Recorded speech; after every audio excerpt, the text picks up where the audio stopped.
As far as video games are concerned, 2025 is going to be a year for the books. It's been a year of incredible highs.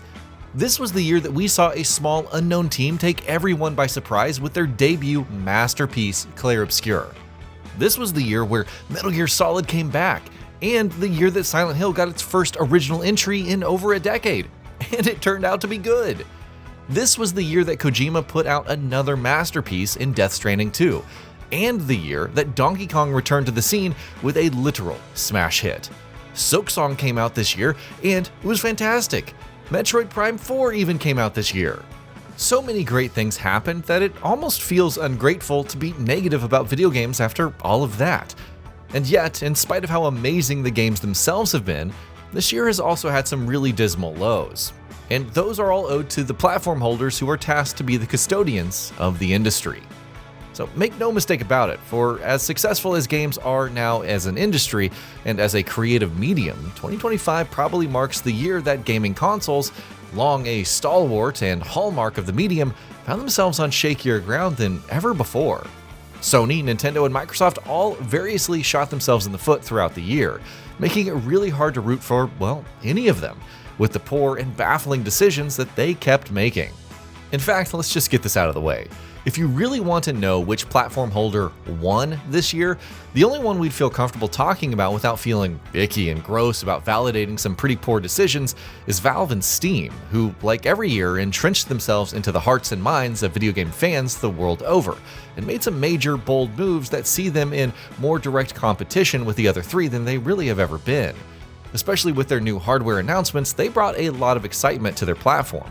Valve and Steam both have their own issues, of course, particularly when it comes to content moderation, but on the whole, they're the only platform holders who did well without really any caveats this year. Which then brings us to the rest of them. This piece, of course, is about the console manufacturers, so those are the three that we're going to focus on for the remainder, and that's where... Actually, you know what? Let's just save everyone some time and remove Microsoft from this competition right now. If ever a platform holder has had a period of time where their continued participation in the industry was in question, Xbox's 2025 would be it. Microsoft opened the floodgates on third-party publishing this year, making it clear that all of their games will hit PS5 at the very least going forward. This even extended to Halo, Gears, and Forza, the three pillars of the Xbox brand. Microsoft announcing Halo would be on PlayStation going forward was a very surreal moment, akin to seeing Sonic on a Nintendo platform after Sega exited the hardware market following the Dreamcast's failure. Microsoft's continued indication to all customers that there is no need for Xbox hardware to play Xbox games ended up becoming an expected outcome. Sales of Xbox, which had already been in freefall, declined even now precipitously this year, with Xbox consoles being outsold not just by the 8-year-old Nintendo Switch, which has a successor out on the market already, but in some territories even being outsold by very niche VR and PC handheld hardware. Several retailers the world over even started to make moves to discontinue carrying Xbox hardware entirely. This is something you only see when your sales are Dreamcast or Wii U level poor, just to be clear. That's how badly Microsoft has fumbled the Xbox this year. The sad part is, it didn't have to turn out like this. Ironically enough, after more than a decade of hyping up their games output and various initiatives like Game Pass, this was the year where things finally came together for Microsoft. Their first parties put out several major, largely well-received games, while Game Pass was offering major bangers, including some of the most hyped games of the year in Clair Obscur and Silksong day and date. Of course, we're ignoring the several price increases for hardware and services, and even an attempted increase for games along the way. But that only serves to reinforce the infuriating schism between Microsoft's game output and their business decisions. So, with Microsoft being out, the other two are a lot closer to each other. In terms of pure sales, Sony had a great year with the PS5 outperforming its sales in 2024. This, incidentally, was in spite of Sony rather than because of them, because they chose this year to increase the price of the PS5 hardware globally again.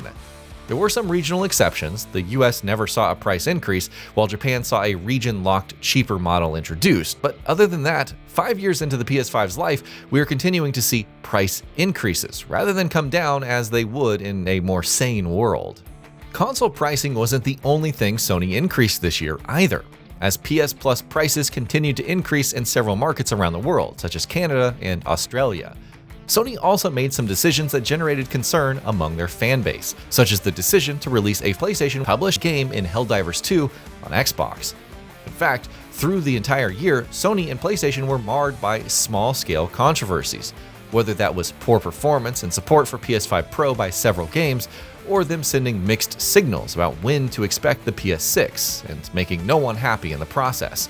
State-of-play events that disappointed multitudes of fans, and in fact, arguably the only thing Sony and PlayStation got right this year were the actual games. This is the one area where Sony almost always delivers on, and to their credit, they kept that going this year as well. Sony saw 2 flagship releases for the PS5 this year with Death Stranding 2 and Ghost of Yotei. Both of these games were very well received, both sold well, and both are garnering accolades and acclaims on the award circuit already. This was on top of their existing games like Astrobot, Gran Turismo 7, and Helldivers 2, which all got great continued post-launch support as well. On top of that, the PS5 remained the best console to play most games on, with PlayStation versions of most third-party games performing better on the base PS5 when compared to the competition. Much like Xbox, the actual game's output was fine. It was the other areas that drew ire. And this is sort of a theme in this whole piece, because it also holds true for Nintendo. Nintendo had an extremely eventful year. This was the year that the long-awaited Nintendo Switch 2 finally launched, which would make one think, ordinarily, that they'd have it in the bag. But Nintendo made a lot of decisions along the way that proved to be unpopular. From becoming the first publisher to adopt $80 pricing for video games with Mario Kart World, to adopting Sony's model for paid cross-gen upgrades, to high pricing for hardware and accessories across the board, to unpopular DLC policies. The one area where Nintendo always delivers, though, is games, and in 2025, they mostly did that.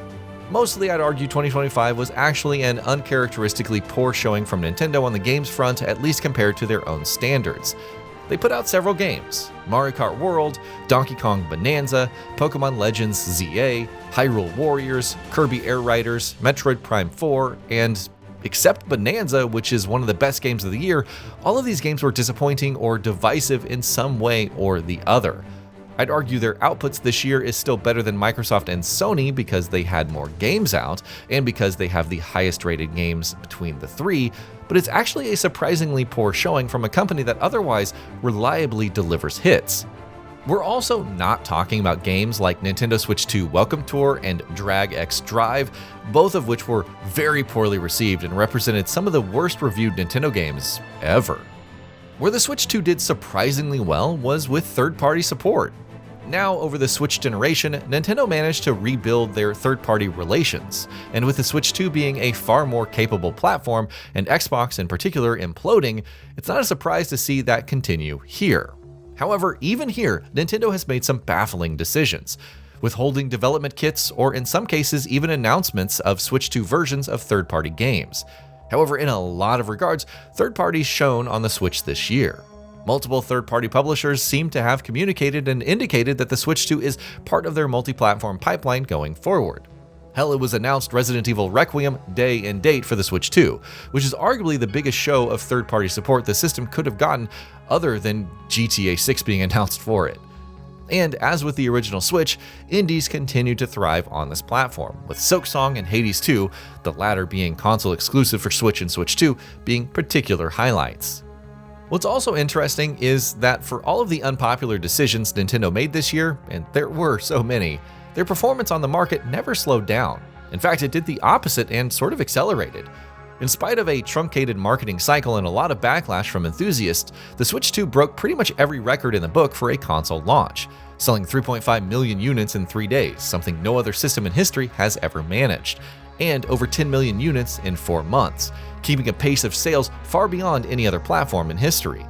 What made this doubly impressive was that the Switch 2 sold this much in spite of a somewhat lacking lineup. It had Mario Kart and Pokemon Legends, yes, but both were criticized by fans and the respective series, and none of the other releases are major commercial hits. This means that Nintendo still has its biggest system sellers, Mario, Zelda, Animal Crossing, mainline Pokemon, to come, and sales are already this high. It indicates that Nintendo handled this generation transition well. that they've created an ecosystem where players want to stick around, and where they're willing to buy the hardware on faith that games will come, not unlike PlayStation. Based on the Switch 2's explosive sales, as well as Nintendo's lineup being better than either competitor, if still being weaker than Nintendo's own prior showings, I suppose if I had to pick a platform holder that won 2025, it would be Nintendo. But I want to make it known that I'm not happy about this one at all, and that I'm awarding Nintendo this win more under protest. Their litany of business decisions this year were deeply exploitative and alarming, and the only reason that doesn't put them in last place is that somehow the competition was at least as bad as them on this front. Corny as it sounds, this year is a prime example of whoever wins, we all lose. Nintendo may have won the console war this year, but they've made a lot of people very unhappy along the way, just like Microsoft and Sony also have. For 2026 and onwards, let's at the very least hope that these console manufacturers can keep their greed in check at least just a little bit. But with a whole third of the console market taking itself out of the running and the sheer state of the hardware components market at the present moment in time, something tells me things might in fact be about to get a whole lot worse. And that'll be about it for this one. If you guys like what we're doing at GamingBolt, please consider subscribing to our channel, and I'll see you guys on the next video.